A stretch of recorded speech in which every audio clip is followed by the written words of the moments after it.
Perkenalkan, nama saya Bonaventura Tamaratan Dimas Wijaya, kelas 12 TP4, absen 6.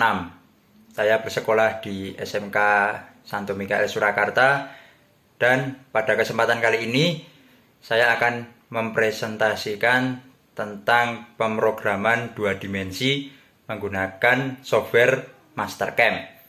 Tanpa basa-basi, mari kita simak videonya. Let's go! Programan Mastercam 2 dimensi, kontur, pocket, dan drilling. Tahapan sebelum melakukan pemrograman. Yang pertama itu kita pelajari gambar dulu. Lalu kita cek atau menentukan ukuran material mentah. Lalu kita menentukan urutan proses yang akan kita kerjakan. Kita buat gambar yang akan kita kerjakan, lalu proses pencekaman, dan melakukan proses pemrograman. Untuk konsep cutting sendiri, kita bisa mengikuti seperti gambar dengan cutter disayatkan ke benda kerja hingga seperti gambar ini ya. Lalu di sini kita akan menggunakan gambar kerja seperti pada gambar beserta ukurannya. Lalu untuk menentukan proses, yang pertama kita facing. Nah, facing itu kita membuat kontur luar dengan ukuran kotak 60 x 100. Lalu kita roughing kontur 1 dengan allowance 0,25 setiap sisi, lalu kita finishing kontur satunya. Yang kedua kita bor sampai ukuran diameter 16 untuk awal pocket diameter 22. Lalu kita roughing pocket diameter 22 dengan allowance 0,2. Lalu kita finishing pocket diameter 22 tersebut. Yang ketiga kita buat roughing pocket ukuran kotak 25 x 12. Lalu kita finishing. Lalu kita buat drill diameter 6. Mengecek ukuran material dan menentukan pencekaman. Material yang ada kita gunakan ukuran 110 x 70 x 40. Pencekaman kita rencanakan 5-7 mm. Supaya tidak mengganggu raw material dan clamping di gambar dengan level yang berbeda.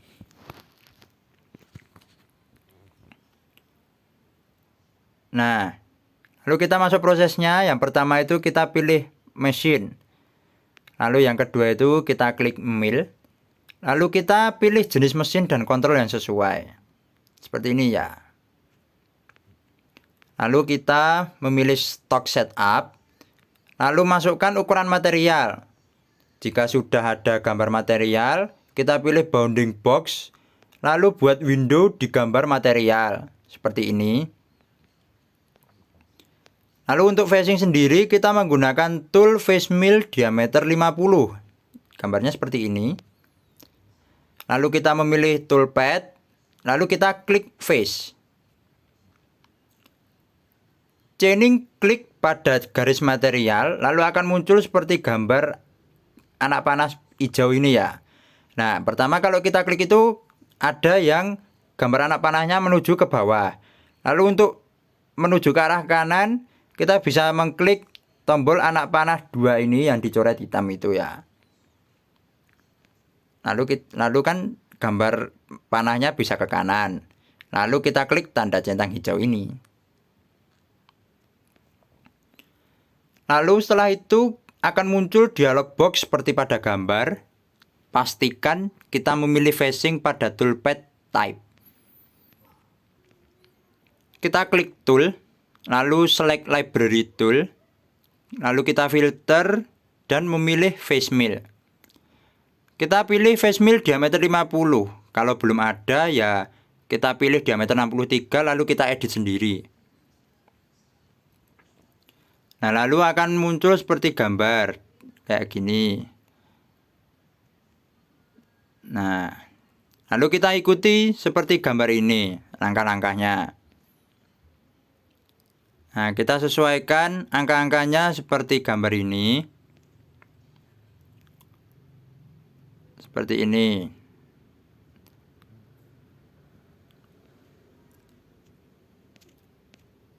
Kita ikuti saja gambar seperti ini.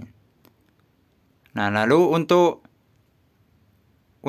depth cut-nya kita menggunakan max row step 0,4. Lalu ini step down. Jangan lupa keep tool down-nya diklik juga. Lalu kita pilih linking parameter. Nah, kita pilih angkanya seperti ini. Clearance-nya 20, retract-nya 15, feed plane 2, top on stock 0, depth-nya 0. Jangan lupa itu absolute, incremental, incremental, absolute, absolute. Nah, lalu kita pilih planes. Nah, kita buat top, top, top. Itu semua. Lalu jangan lupa work offset-nya itu automatic. Kalau udah, kita klik centang hijau. Nah, lalu untuk proses roughing, program kontur 1, kita menggunakan metode area mill. Area mill sendiri digunakan untuk pengerjaan roughing dan area yang dikerjakan meliputi sisi luar benda kerja. Untuk area terluar, pastikan raw material sudah digambar dan pilih. Dari kontur terluar, batas area yang dikerjakan. Nah, seperti ini, from outside. Lalu kita pilih ini. Anak panah itu yang dilingkari. Lalu kita masuk cutting parameter. Nah, di sini kita menggunakan cutting metode climbing. XY step over atau besaran pergeseran alat potong 70% dari diameter untuk roughing dengan catatan axial depth of cut tidak bisa dalam. Lalu stock to lift, sisa ukuran untuk finishing yaitu 0,3 per sisi. Nah, seperti ini ya. Lalu kita masuk DOC-nya atau depth of cut. Depth of cut dalam metode ini yaitu DOC secara aksial atau dengan menggunakan sumbu Z sebesar 0,7 sampai 1 mm. Nah, seperti ini. Nah, kita menggunakan ini maksimal raw step-nya itu 1 mm lah maksimal. Nah, DOC itu kedalamannya seperti ini, gambar ini. Jadi kedalaman cutternya. Lalu clearance, area pembebasan tool. Lalu retract, tool bebas. Depth-nya kedalaman kontur sesuai dengan gambar yang ada. Nah, itu maksudnya itu penjelasan dari clearance itu area pembebasan tool. Kalau penjelasan dari retract, toolnya bebas. Nah, depth itu kedalaman kontur. Nah, lalu kita kerjakan dengan memutar programnya, nanti akan berjalan dengan sendirinya dan akan membentuk seperti itu. Nah, untuk pocket, metode yang kita gunakan adalah pocket. Untuk mempocket, kita men-chaining area yang akan dilakukan proses pocket. Nah, seperti ini. Nah, anak panah hijau ini biasanya kan kebalikannya ke arah kiri lah. Untuk membalikkannya lagi sama dengan mengklik tanda anak panah 2 itu yang dicoret hitam. Lalu jangan lupa tadi ditekan tombol centang hijaunya. Lalu kita pilih tool yang akan kita gunakan.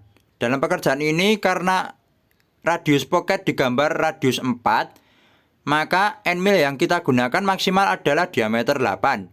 Dan dalam proses ini akan menggunakan diameter 6. Pilih arbor yang sesuai. Lalu kita setting overhang atau panjang tool yang keluar, misalnya 35 mm. Lalu kita masuk cutting parameter. Machining direction, climb. Pocket type, pilih standar. Island facing adalah pocket yang di dalam pocket ada area yang tidak boleh disayat. Stock lift-nya kita menggunakan 0,2 per sisi. Untuk roughing, cutting metodenya yaitu high speed. Corner smoothing radiusnya 0,5. Lalu entry motion. Nah, kita off-kan.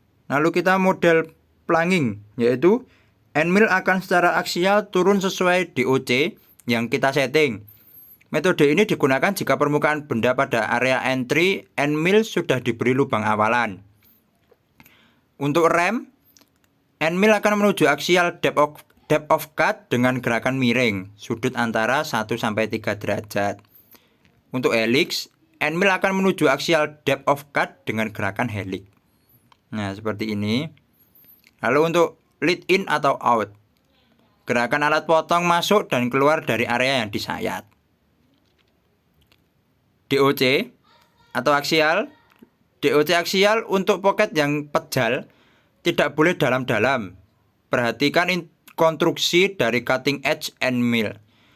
Untuk pocket yang sudah ada lubang awalan, dalam hal ini berarti proses penyayatan mendekati pembuatan slot atau proses side cutting, maka aksial DOC bisa dimaksimalkan. Nah, seperti ini. Nah, kita buat absolut semua.